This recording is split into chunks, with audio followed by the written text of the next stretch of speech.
Lula pode até merecer absolvição.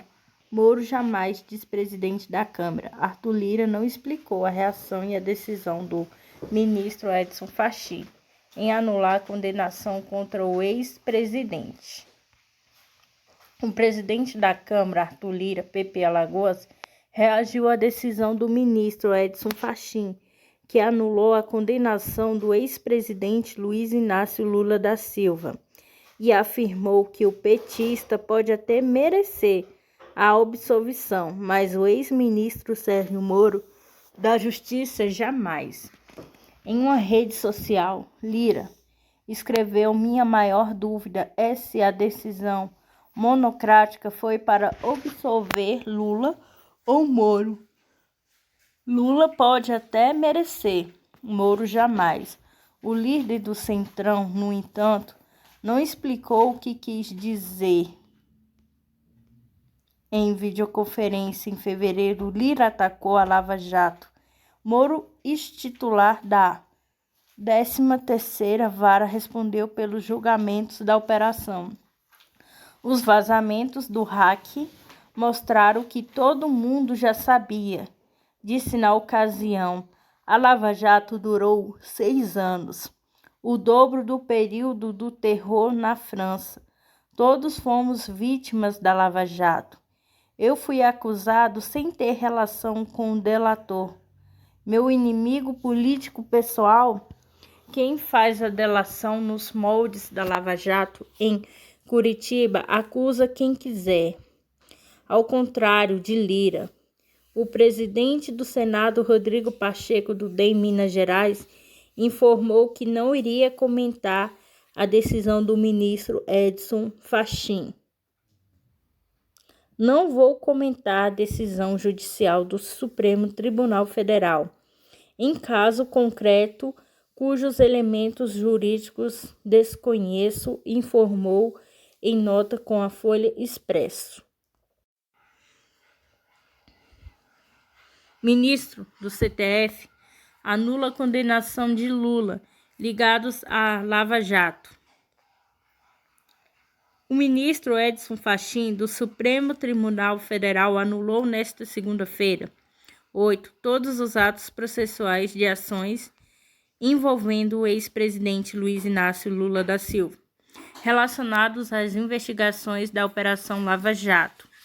Com a decisão, o petista recupera os direitos políticos e volta a ser elegível, segundo a lei da ficha limpa. Desta forma, o caso queira ele, poderá concorrer às eleições de 2022. O habeas corpus foi concedido para declarar a incompetência da 13ª Vara Federal de Curitiba para julgar 4 processos que envolvem o ex-presidente, por não ser juiz natural dos casos. São eles do Triplex do Guarujá, São Paulo, do sítio de Atibaia, São Paulo, do Instituto Lula e o da doações para o mesmo instituto. Embora a questão da competência já tenha sido suscitada indiretamente, é a primeira vez que o argumento reúne condições processuais de ser examinado diante do aprofundamento e aperfeiçoamento da matéria pelo Supremo Tribunal Federal, diz um trecho da nota. Agora os processos terão de ser analisados pela Justiça Federal do Distrito Federal, a qual caberá decidir se os atos realizados nos 3 casos podem ou não ser validados. Com a decisão que foram declaradas nulas todas as decisões proferidas pela 13ª Vara Federal de Curitiba e determinada a remessas dos respectivos autos para a seção judiciária do Distrito Federal, acrescenta o comunicado. Fachin ressalta ainda a perda de objeto de 10 habeas corpus impetrados pela defesa de Lula para questionar a conduta da Justiça, incluindo o que diz respeito às suspeições do ex-Sérgio Moro.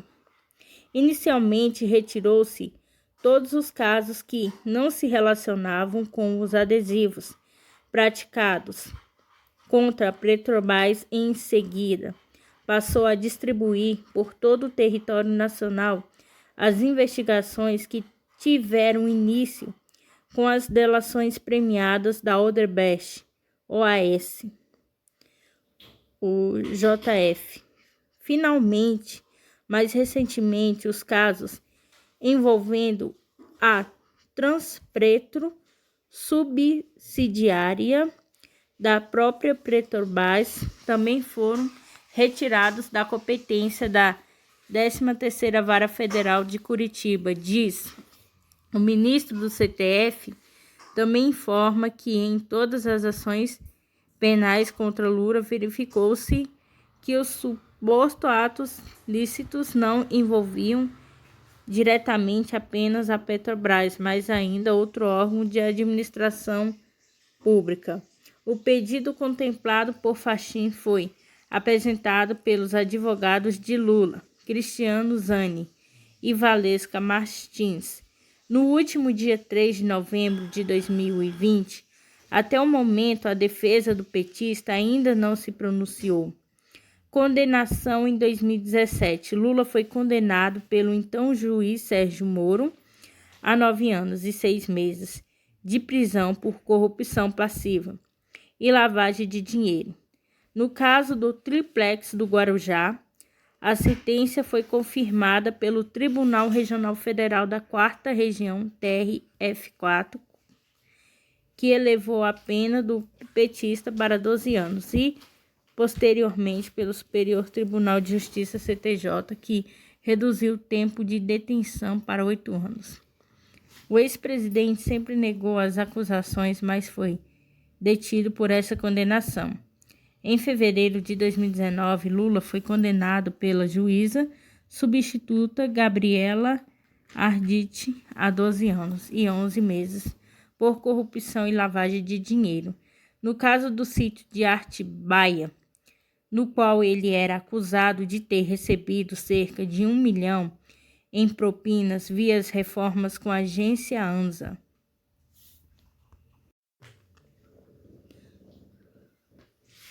Sempre estivermos corretos, alega a defesa do ex-presidente Lula.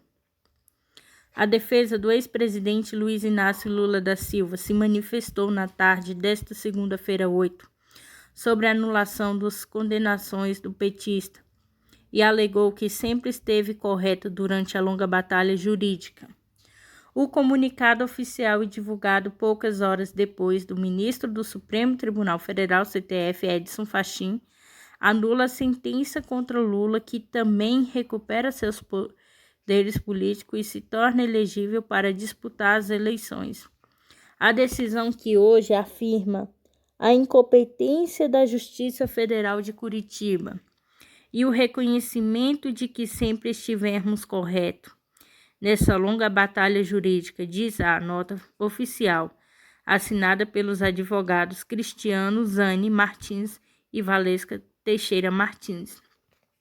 A defesa do ex-presidente ainda diz que recebeu a decisão com serenidade e reforça que a incompetência da Justiça Federal de Curitiba para julgar as indevidas acusações formuladas contra o ex-presidente Lula foi sustentada desde a primeira manifestações escrita apresentada nos processos ainda em 2016. As absurdas acusações formuladas contra o ex-presidente pela Força Tarefa de Curitiba jamais indicaram qualquer relação concreta com ilícitos ocorridos na Petrobras e que justificaram a fixação da competência da 13ª Vara Federal de Curitiba pelo plenário do Supremo Tribunal Federal, acrescenta a nota. Os advogados também utilizam o termo lawfare, que faz referência à ideia de perseguição jurídica e política pela utilização da lei. Este é o reconhecimento de que sempre estivemos corretos nessa longa batalha jurídica, no qual nunca tivemos que mudar nossos fundamentos para demonstrar a nulidade dos processos e a inocência do ex-presidente Lula e o lawfare que estava sendo praticado contra ele. Por fim, Zanin e Martins relatam, porém, que a decisão de Fachin não tem como reparar os danos irremediáveis causados pelo ex-juiz Sérgio Moro e pelos procuradores da Lava Jato ao ex-presidente Lula, o sistema de justiça do Estado Democrático de Direito com a agência ANSA. A decisão do ministro Fachin, absolutamente correta e dentro da jurisprudência, encampa a tradicional crítica que todos os advogados faziam sobre o fato do Moro ser juiz universal. Traz um detalhe de extrema relevância. A decisão torna sem objeto o HC de anulidade dos atos do Moro por parcialidade. A decisão do ministro Fachin, absolutamente correta e dentro da jurisprudência já consolidada do Supremo, que encampa a tradicional crítica que todos os advogados faziam sobre o fato do Moro ser juiz universal. Traz um detalhe de extrema relevância. A decisão torna-se o objeto HC de nulidade dos atos do Moro por parcialidade. Essas decisões de nulidade no HC, que está com o ministro Gilmar, comportariam um forte componente para anular os principais processos da Lava Jato. O entendimento do ministro Fachin está correto e todos nós, advogados, temos tido várias vitórias sobre a questão da competência. Muito bom para o Estado Democrático de Direito que é Supremo Tribunal agora reconheça a incompetência do Moro, que se sentia um juiz de competência nacional.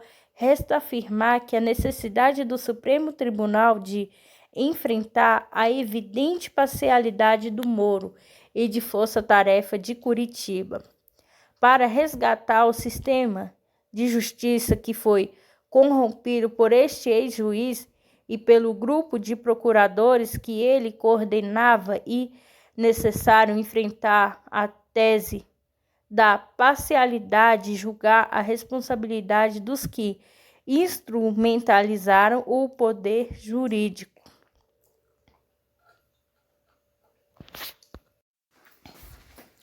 Mulheres têm conquista mais caminho ainda e longo para a igualdade. Apesar de serem maioria da população brasileira, 51,8%, elas ainda enfrentam um cenário desigual, seja na divisão das tarefas domésticas ou nos ganhos no mercado de trabalho.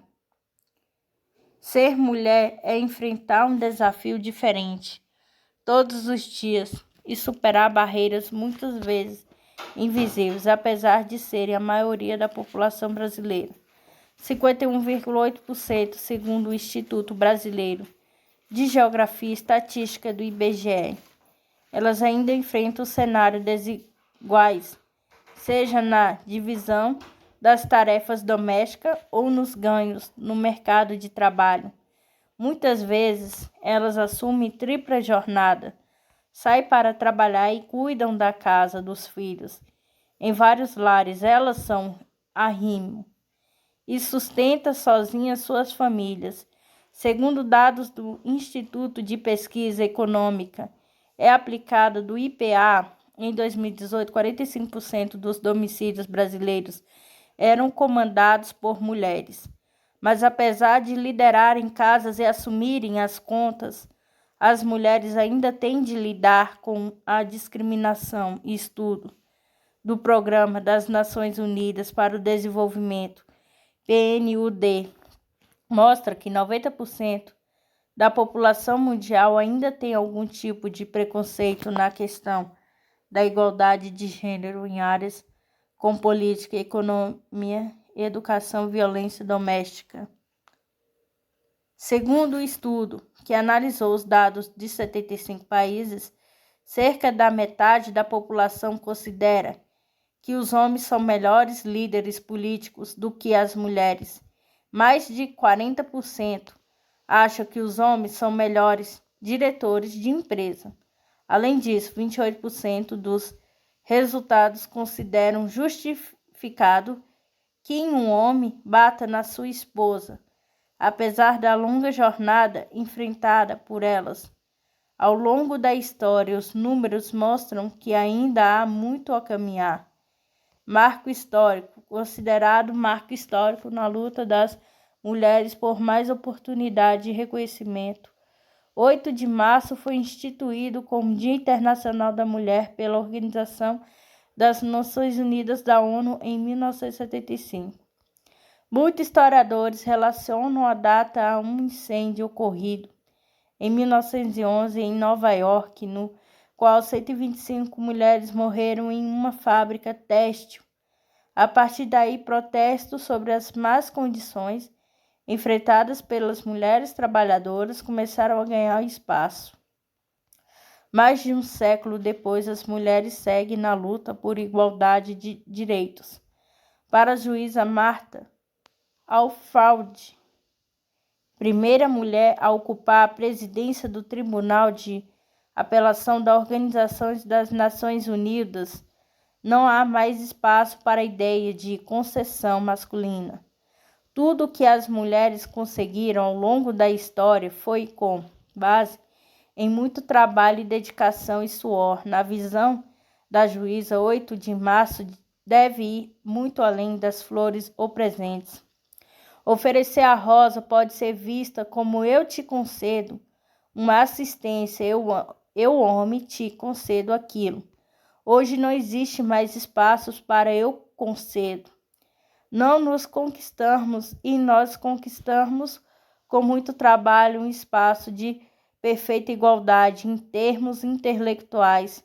Pelo menos temos tanta capacidade intelectual quanto qualquer homem, afirma Alford, que permanece na presidência na corte até janeiro de 2022 e segue na ONU até 2023.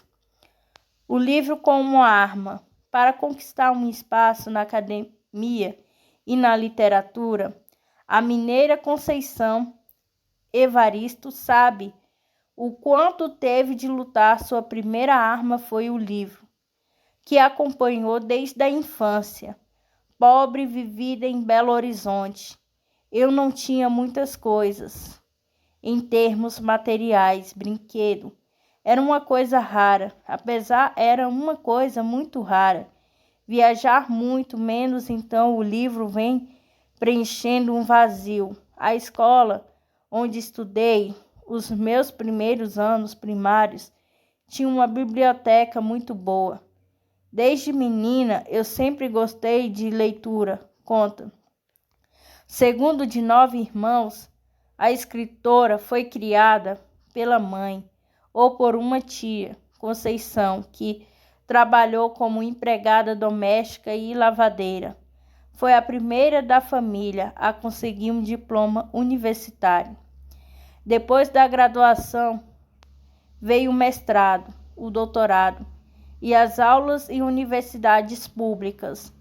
Em paralelo, os estudos, ela se dedicava a outra paixão, a escrita. Seus contos e poemas foram publicados na série Cadernos Negros, na década de 1990, e seu primeiro livro, o romance Pôncia Vicêncio, foi publicado em 2013. Em 2019, foi homenageada em Prêmio Jabuti, um dos mais importantes da literatura brasileira. Foi preciso um prêmio me legitimar enquanto eu não ganhei o Jabuti. As pessoas não acreditaram que estavam diante de uma escritora negra, afirma. Reconhecida como uma das escritoras brasileiras mais importantes da atualidade, Conceição conta que as barreiras que teve de enfrentar por toda a sua vida foram combustível para suas obras. A minha escrita é aprofundadamente contaminada pela minha condição de mulher negra. Quando eu me ponho a criar uma ficção, eu não me desvencilho daquilo que eu sou.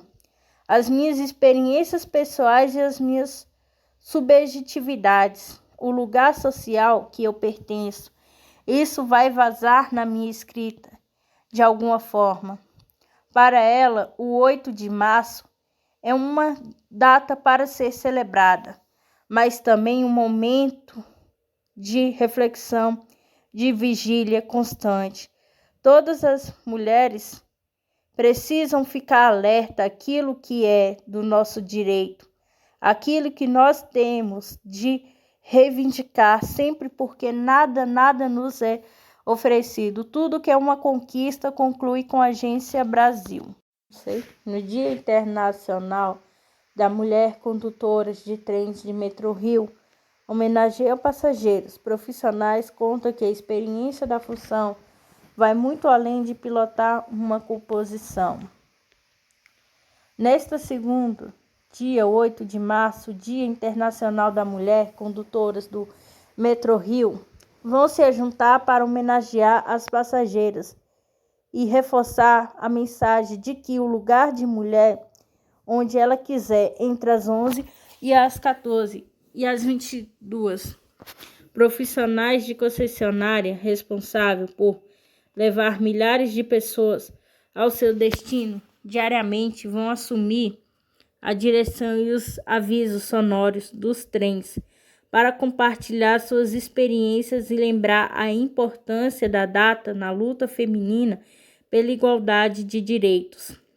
Há quase 20 anos, no Metrô-Rio, Sandra Regina da Leza Rodrigues é uma das mulheres à frente da condução dos trens da concessionária. Ela afirma que a função é desafiadora e vai muito além de só pilotar as composições dentro das cabines. Somos preparadas e treinadas também para solucionar os problemas que surgem, seja de intervenção na via, nas zonas de manobra ou algumas falhas da composição. Quando é preciso, a gente desce na via férrea e coloca a mão na massa para ajustar os equipamentos, por exemplo. É um trabalho pesado e que tem que ser feito com cautela, pois exige concentração por conta dos trilhos higienizados e a força para movimentar os aparelhos, explica ela. Sandra conta que começou a trabalhar na empresa como operadora de caixa, mas logo despertou interesse pela função de condutora. Eu sempre vi os condutores homens. Na época, eram pouquíssimas mulheres. Tive curiosidade de saber como era a profissão e me apaixonei. Foi um desafio, mas quanto mais as pessoas criticavam, mais eu ficava interessada pela função. Nós, mulheres, temos capacidade física e intelectual para exercer não só esse, mas qualquer tipo de trabalho. Basta valorizarmos o nosso potencial, garante a profissional. A questão de gênero é um tema prioritário para a empresa. No ano passado, o Metrô-Rio implantou um programa de mentoria exclusivo para as colaboradoras, a fim de incentivá-las no desenvolvimento profissional. O presidente e os diretores da concessionária são os responsáveis em dar as orientações e conduzir o processo para impulsionar a carreira na empresa. Além disso, o núcleo de diversidade do Metrô-Rio, com auxílio da ONU, Mulheres fez um diagnóstico da situação dos funcionários da concessionária. O objetivo é traçar planos estratégicos para aumentar a participação delas em cargos de liderança, bem como adotar incentivos que facilitam a rotina no ambiente de trabalho, principalmente durante a pandemia. Violência contra a mulher cresce durante a pandemia no estado do Rio. Entre 13 de março de 2020, quando foi editado o Decreto de Combate à Covid-19, e 31 de dezembro, mais de 73 mil mulheres foram vítimas de algum tipo de violência no estado do Rio. Mais de 250 mulheres foram vítimas de violência por dia durante o isolamento social em 2020 no estado do Rio de Janeiro. Cerca de 61% desses casos ocorreram dentro das residências. Os dados foram divulgados hoje, 8, pelo Instituto de Segurança Pública do Rio, ISP, e fazem parte de um levantamento inédito do Núcleo de Estudos ISP Mulher. Entre 13 de março de 2020, quando foi editado o primeiro decreto de combate à propagação do coronavírus no estado, e o dia 31 de dezembro, segundo o ISP, mais de 73 mil mulheres foram vítimas de algum tipo de violência no Rio. Bem viver, saúde, casa, beleza, moda, turismo, gastronomia, artesanato, clima. Violência contra a mulher cresce durante a pandemia no estado do Rio entre 13 de março de 2020, quando foi editado o Decreto de Combate à Covid-19, e 31 de dezembro, mais de 73 mil mulheres foram vítimas de algum tipo de violência no estado do Rio. Edgar Garrido Reuters Direitos Reservados Protesto contra o feminicídio e violência contra mulheres. Credit, Edgar Garrido Reuters Direitos Reservados por Jornal do Brasil publicado 08, Mar, 2021-1103. Mais de 250 mulheres foram vítimas de violência por dia durante o isolamento social em 2020 no estado do Rio de Janeiro. Cerca de 61% desses casos ocorreram dentro das residências. Os dados foram divulgados hoje, 8, pelo Instituto de Segurança Pública do Rio, ISP, e fazem parte de um levantamento inédito do Núcleo de Estudos ISP Mulher. Entre 13 de março de 2020, quando foi editado o primeiro decreto de combate à propagação do coronavírus no estado, e o dia 31 de dezembro, segundo o ISP, mais de 73 mil mulheres foram vítimas de algum tipo de violência no Rio. Mais sobre o assunto, 8 de março de 21, única mulher a presidir o Brasil, Dilma Rousseff grava mensagem no 8 de março de 21 morre Lúcia Leme, ex-apresentadora do Sem Censura, da TV Brasil. 8 de março de 21 mulheres que escrevem. Isso significa que cerca de 251 mulheres foram vitimadas em cada um dos 293 dias em que o Estado teve algum nível de isolamento social em 2020, informou o ISP. Apesar disso, o número de casos teve queda de 27% em relação ao mesmo período de 2019, quando houve 102.344 vítimas. Para o ISP, isso pode indicar uma subnotificação provocada pelas restrições adotadas durante a pandemia. Em janeiro deste ano, o total de mulheres vítimas alcançou 12.924 e ficou próximo do que tinha sido anotado no mesmo mês de 2020, 10.878.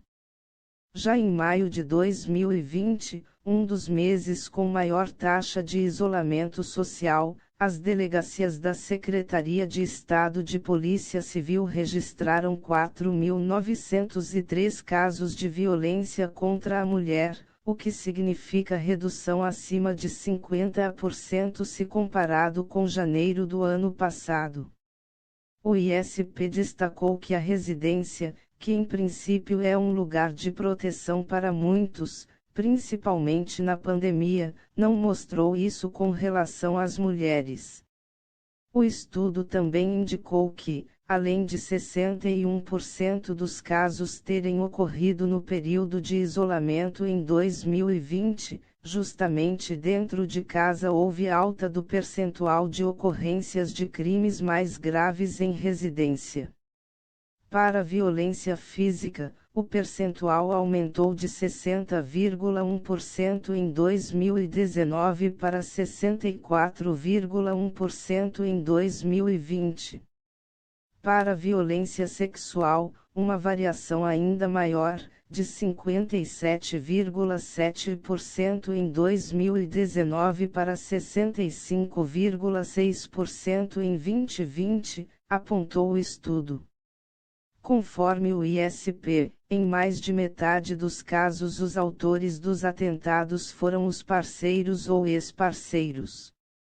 Se restringirmos a análise aos crimes registrados sob a Lei Maria da Penha, que engloba os tipos de violência que acontecem no âmbito doméstico e familiar, 80,7% das mulheres foram vitimadas por parceiros ou ex-parceiros, completou.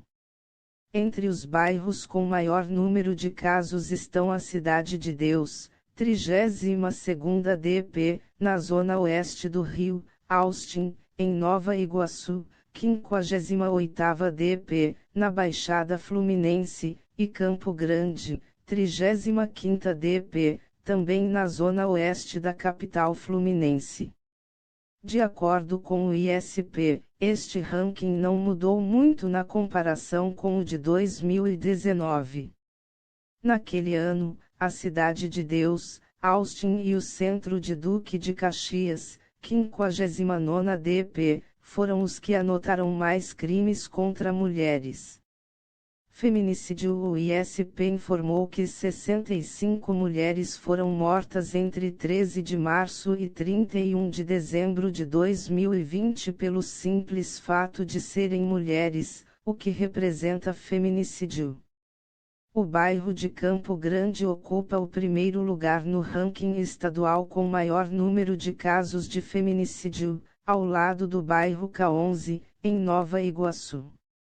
Ainda segundo o ISP, cada um registrou 4 vítimas ao longo dos 10 meses analisados. O estudo apontou ainda que, em 2019, houve 73 vítimas. No primeiro mês de 2021, 9 mulheres foram mortas, o maior número de vítimas para o mês, segundo o Instituto, desde o início da série histórica, em 2016. Os analistas do Instituto acompanharam de perto a situação das mulheres com o monitor da violência doméstica e familiar contra a mulher no período de isolamento social. A diretora-presidente, Marcela Ortiz, reforçou que os observadores perceberam que a redução no número de mulheres vítimas pode estar muito mais relacionada a uma subnotificação do que a uma queda de violências praticadas. O recuo no número de registros de ocorrências na Polícia Civil na comparação com 2019 pode ser notado também nos registros do Disque Denúncia, que caíram mais de 20% nas ligações sobre violência contra a mulher. Acreditamos que essas mulheres, muitas vezes, por estarem confinadas no mesmo ambiente dos agressores, não puderam procurar os órgãos que tradicionalmente oferecem ajuda.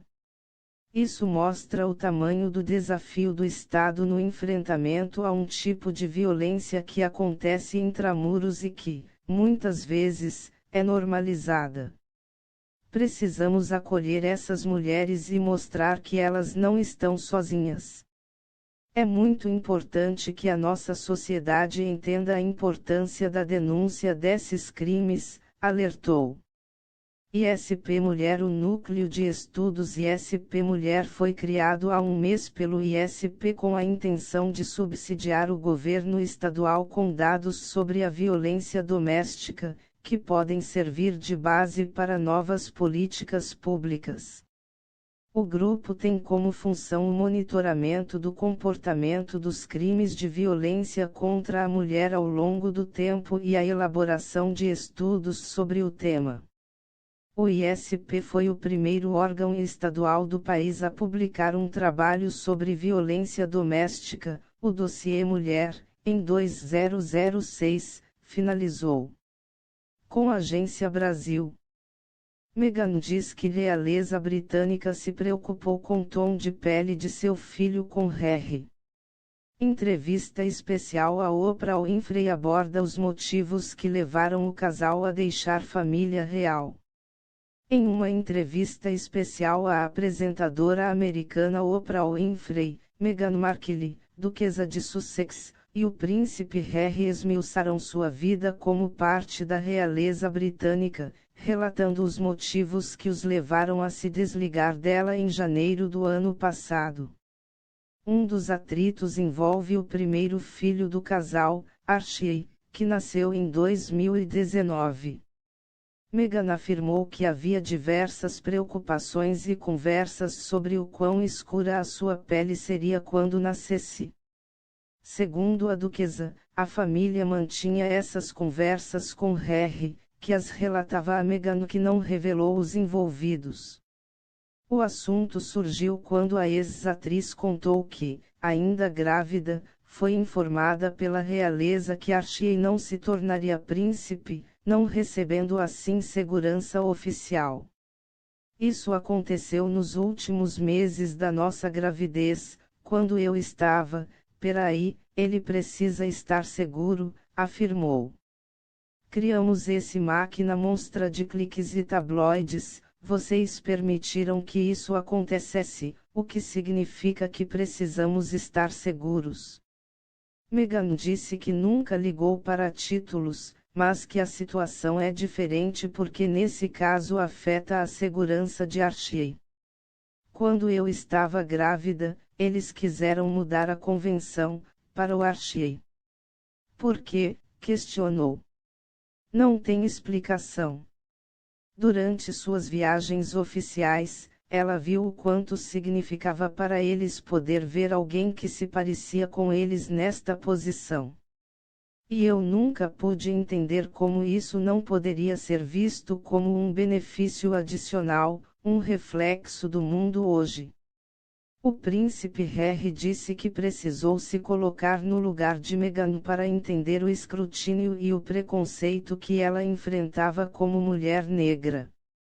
Passei muitos anos fazendo o trabalho e aprendendo por conta própria. Mas então, na minha educação e no sistema em que fui criado e a que fui exposto, eu não estava ciente disso. Mas, meu Deus, não demorou muito para repentinamente tomar consciência disso, disse ele sobre as questões raciais. A norte-americana também tratou dos inúmeros boatos de intrigas entre ela e Kate Middleton, duquesa de Cambridge, casada com o príncipe William, segundo na linha sucessória ao trono e irmão mais velho de Harry. O principal deles começou com uma história de que Meghan teria feito Kate chorar durante os preparativos de seu casamento com Harry. Segundo a ex-atriz, foi a duquesa de Cambridge que acabou fazendo com que a cunhada ficasse chateada por causa dos vestidos das meninas que levariam as flores. Meghan disse ainda que não houve confronto e que Kate pediu desculpas depois. A história, porém, não acabou aí, e a duquesa de Sussex disse que esses rumores foram o início de um verdadeiro assassinato de caráter, acrescentando que realeza não os contestou publicamente, apesar de saber que eram falsos. Eles iriam abertamente e negariam a história mais ridícula para qualquer um, disse. Mas a narrativa sobre fazer Kate chorar foi o começo de um verdadeiro assassinato de caráter, e eles sabiam que não era verdade. Se eles não vão sufocar coisas assim, então o que vamos fazer? A vida turbulenta em meio à família real. Apesar de a ex-atriz falar que mantinha boas relações com a rainha Elizabeth II, chegou a levar Meghan a ter pensamentos suicidas. Ao ser perguntada se houve um momento decisivo, Meghan respondeu que sim. Eu simplesmente não via uma solução. Eu ficava acordada à noite, eu não entendia como tudo isso está acontecendo, ela contou.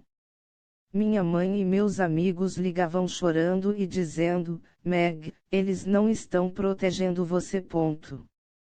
Internacional. Meghan diz que realeza britânica se preocupou com o tom de pele de seu filho com Harry. Entrevista especial a Oprah Winfrey aborda os motivos que levaram o casal a deixar família real. Joe Pugliese / Harpo Productions. Meghan, Harry e Oprah Winfrey abalaram a realeza britânica. Credit Joe Pugliese / Harpo Productions por Jornal do Brasil, publicado 08 Mar, 2021,082.03. Em uma entrevista especial à apresentadora americana Oprah Winfrey, Meghan Markle, duquesa de Sussex, e o príncipe Harry esmiuçaram sua vida como parte da realeza britânica, relatando os motivos que os levaram a se desligar dela em janeiro do ano passado. Um dos atritos envolve o primeiro filho do casal, Archie, que nasceu em 2019. Meghan afirmou que havia diversas preocupações e conversas sobre o quão escura a sua pele seria quando nascesse. Mais sobre o assunto, 7 de março de 21. A entrevista de Meghan e Harry a Oprah é uma forma de vingança, diz comentarista real. 16 de fevereiro de 21. Mais uma variante do coronavírus potencialmente grave é encontrada no Reino Unido e mais 9 países. 5 de março de 21. Pandemia já matou mais de 2,57 milhões de pessoas no mundo. Segundo a duquesa, a família mantinha essas conversas com Harry, que as relatava a Meghan, que não revelou os envolvidos. O assunto surgiu quando a ex-atriz contou que, ainda grávida, foi informada pela realeza que Archie não se tornaria príncipe, não recebendo assim segurança oficial. Isso aconteceu nos últimos meses da nossa gravidez, quando eu estava, peraí, ele precisa estar seguro, afirmou. Criamos esse máquina monstra de cliques e tabloides, vocês permitiram que isso acontecesse, o que significa que precisamos estar seguros. Meghan disse que nunca ligou para títulos, mas que a situação é diferente porque nesse caso afeta a segurança de Archie. Quando eu estava grávida, eles quiseram mudar a convenção, para o Archie. Por quê? Questionou. Não tem explicação. The Daily Poster. Luxo, Meghan Markle e Príncipe Harry esperam segundo filho. The Daily Poster. Variante do coronavírus britânico já vista no Brasil é uma preocupação, provavelmente varrerá o mundo, diz cientista. The Daily Poster. PF sugere falta de ímpeto da PGR em investigação que mira aliados de Bolsonaro durante suas viagens oficiais. Ela viu o quanto significava para eles poder ver alguém que se parecia com eles nesta posição.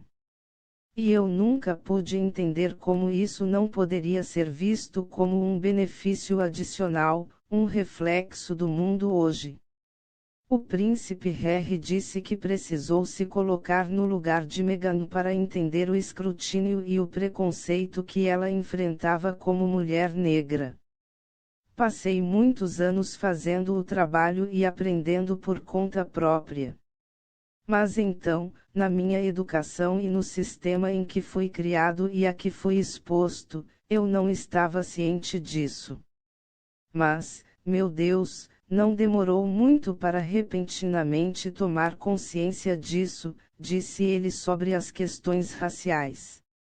A norte-americana também tratou dos inúmeros boatos de intrigas entre ela e Kate Middleton, duquesa de Cambridge, casada com o príncipe William, segundo na linha sucessória ao trono e irmão mais velho de Harry. O principal deles começou com uma história de que Meghan teria feito Kate chorar durante os preparativos de seu casamento com Harry. Segundo a ex-atriz, foi a duquesa de Cambridge que acabou fazendo com que a cunhada ficasse chateada por causa dos vestidos das meninas que levariam as flores. Meghan disse ainda que não houve confronto e que Kate pediu desculpas depois. A história, porém, não acabou aí, e a duquesa de Sussex disse que esses rumores foram o início de um verdadeiro assassinato de caráter, acrescentando que realeza não os contestou publicamente, apesar de saber que eram falsos. Eles iriam abertamente e negariam a história mais ridícula para qualquer um, disse. Mas a narrativa sobre fazer Kate chorar foi o começo de um verdadeiro assassinato de caráter, e eles sabiam que não era verdade. Se eles não vão sufocar coisas assim, então o que vamos fazer? A vida turbulenta em meio à família real. Apesar de a ex-atriz falar que mantinha boas relações com a rainha Elizabeth II, chegou a levar Meghan a ter pensamentos suicidas.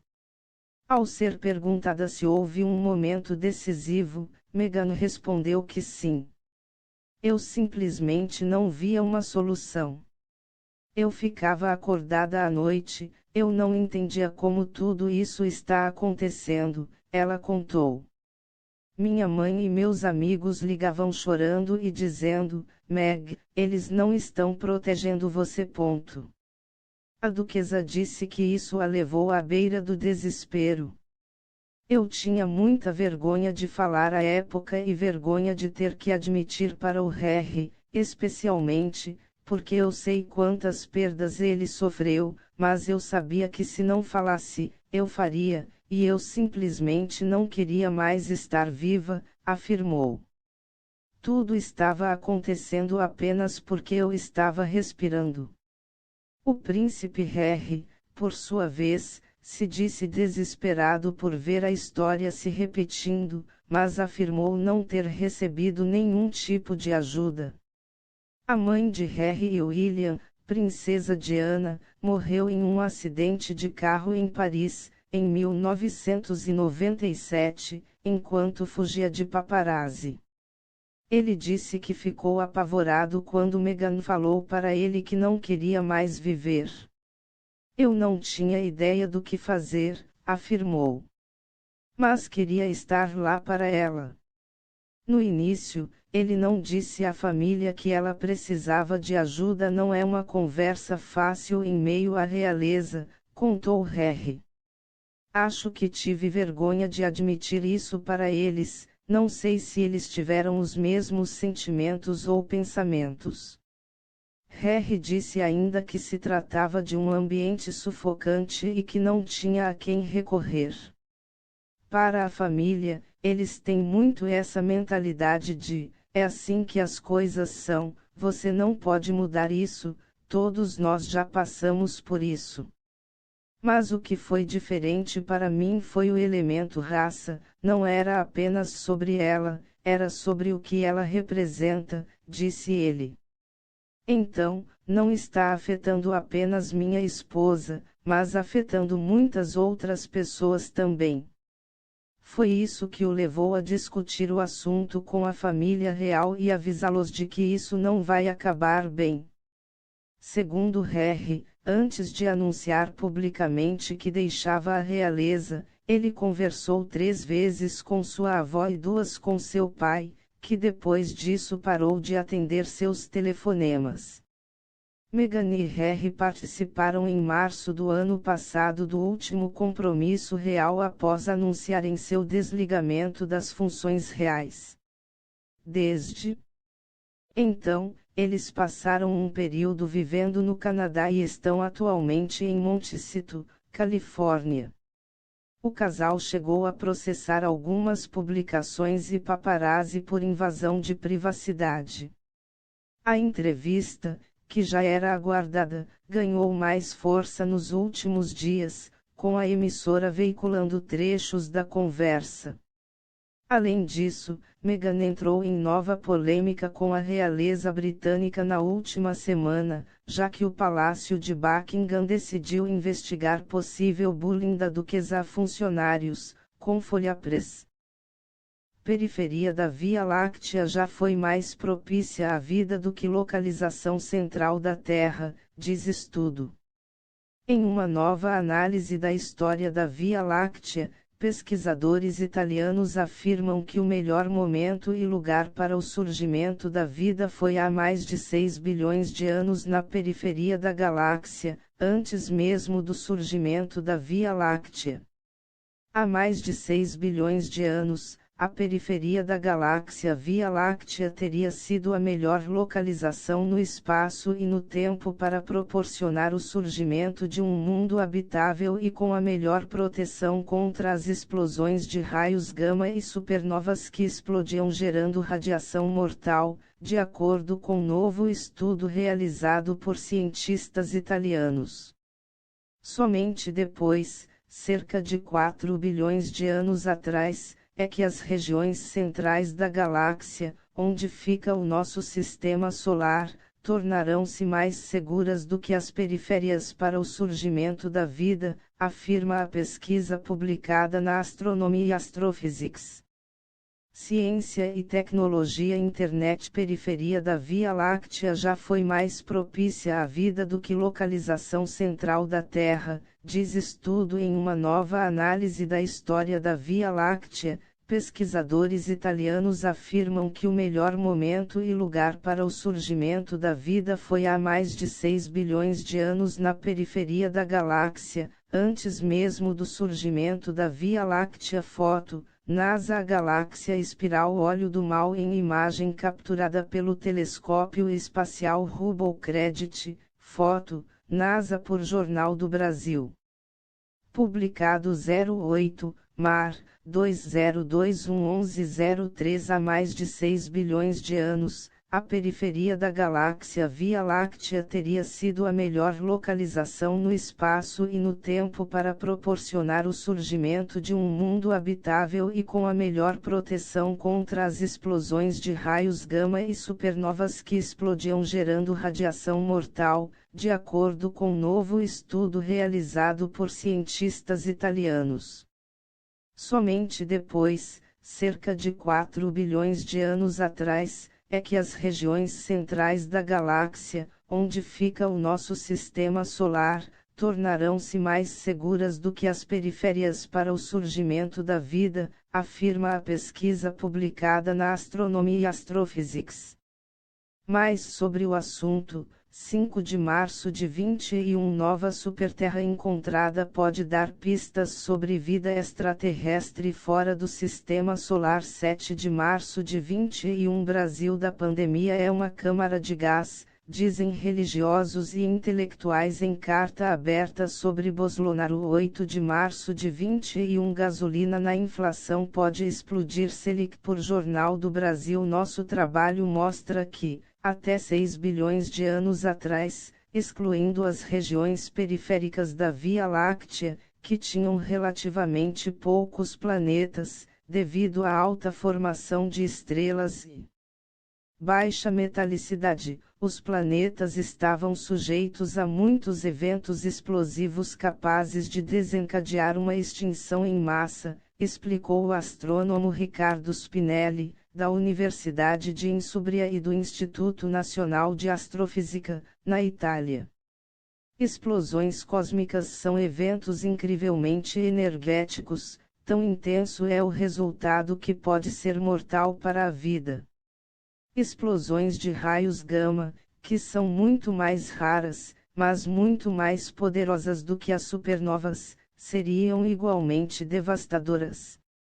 Ambos os eventos estão ligados aos ciclos de vida das estrelas e resultam em uma explosão massiva de material estelar no espaço. Acredita-se que as explosões de raios gama sejam lançadas de estrelas em colapso em estrelas de nêutrons ou buracos negros, e sabemos que podem ocorrer quando as estrelas de nêutrons se fundem. Tais eventos nunca foram detectados na Via Láctea, apenas em outras galáxias a milhões de anos-luz de distância. Os cientistas acreditam que uma explosão de raios gama 450 milhões de anos atrás poderia ter desencadeado a extinção em massa do Ordoviciano, antes da era dos dinossauros. As supernovas são mais frequentes em regiões de formação estelar, onde estrelas massivas são formadas, disse o astrônomo Giancarlo Ghirlanda, do Instituto Nacional de Astrofísica, na Itália. Para descobrir os lugares mais seguros para a vida, a equipe de pesquisa modelou cuidadosamente a história evolutiva da Via Láctea, prestando atenção ao surgimento de regiões com maior probabilidade de abrigar supernova ou atividade de explosão de raios gama. O modelo deles previu que as regiões internas da galáxia teriam se formado mais rapidamente do que as periférias. Com o tempo, a taxa de formação de estrelas na região interna diminuiu, mas aumentou nas regiões externas da galáxia. À medida que as estrelas viveram e morreram, a região central da Via Láctea tornou-se mais rica em elementos e metais pesados. Por sua vez, isso teria reduzido a frequência das explosões de raios gama, tornando a região central mais segura do que antes. De acordo com a análise da equipe, nos últimos 500 milhões de anos, os arredores da Via Láctea provavelmente teriam sido esterilizados por 2 a 5 longas explosões de raios gama. A localização do nosso sistema solar, por outro lado, tornou-se mais segura do que nunca. Mas mesmo o perigo relativo e a exposição repetida a explosões cósmicas podem ter sido fortuitos para nós. Notamos que a própria existência de vida no planeta Terra hoje demonstra que extinções em massa não necessariamente excluem a possibilidade de desenvolvimento de vida complexa, escreveram os pesquisadores em seu artigo. Ao contrário, as extinções em massa ocorrendo no ritmo certo poderiam ter desempenhado um papel fundamental na evolução de formas de vida complexas em nosso planeta natal. Portanto, talvez a segurança deva ser vista com cautela, com a Agência Sputnik Brasil.